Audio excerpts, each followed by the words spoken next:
Iran और Israel के बीच जारी युद्ध की स्थिति में इस वक्त मिडिल ईस्ट में जो हालात बनते हुए नजर आ रहे हैं, उसमें सबकी निगाहें इस बात पर है कि आखिर इजराइल पर जिस तरीके से ईरान ने हमला किया, उस हमले का बदला कैसे लेगा इजराइल। दरअसल लगातार इजराइल के प्रधानमंत्री बेंजामिन नेतन्याहू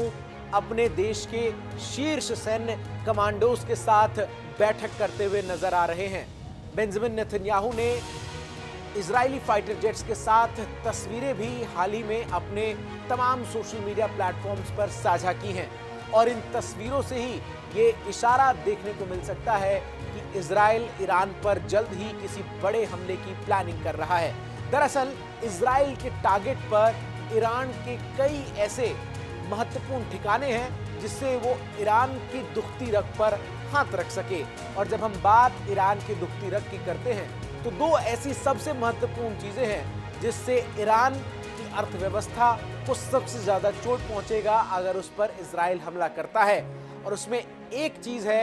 ईरान का न्यूक्लियर पावर प्लांट और दूसरा है ईरान के तेल के तमाम जो ठिकाने हैं जहां से तेल उत्पादन ईरान करता है और विश्व के कई देशों को बेचता है। ईरान की अर्थव्यवस्था ही आपको बता दूं तेल पर निर्भर है। तो वहीं दूसरी तरफ न्यूक्लियर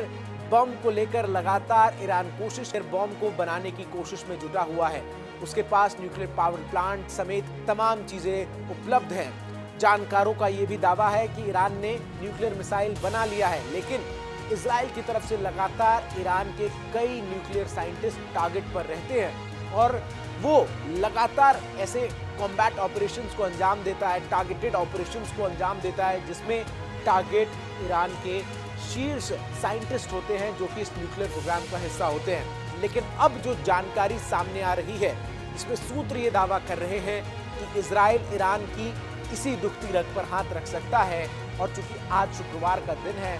जुमे की नमाज होती है, तेहरान में आज संभावना जताई जा रही है कि अयातुल्लाह खमेनी पहली बार हसन नसरल्लाह की मौत के बाद सार्वजनिक तौर पर सामने आकर जो अपना भाषण है वो दे सकते हैं। तो ऐसे में ईरान जो है वो इस बात से घबराया है कि अगर आज उसके ऊपर हमला होता है तो किस तरीके से वो खुद को सुरक्षित करेगा। तो वहीं दूसरी तरफ जो तमाम तेल के ठिकाने हैं ईरान के, वो भी लगातार इजराइल के तमाम जो मिसाइल हैं, तमाम जो रॉकेट हैं, तमाम जो फाइटर जेट्स हैं उनकी जद में हैं और उन पर भी लगातार हमले किए जा सकते हैं, ऐसी संभावनाएं जताई जा रही हैं। जिस तरीके से परिस्थितियां नजर आ रही हैं, अमेरिका के राष्ट्रपति जो बाइडेन से जब इस बात को लेकर पूछा गया कि क्या अगर इजराइल ईरान के परमाणु संयंत्रों पर हमला करता है तो अमेरिका इजराइल के साथ खड़ा है, तो इसका जवाब देते हुए जो बाइडेन ने ये तो कहा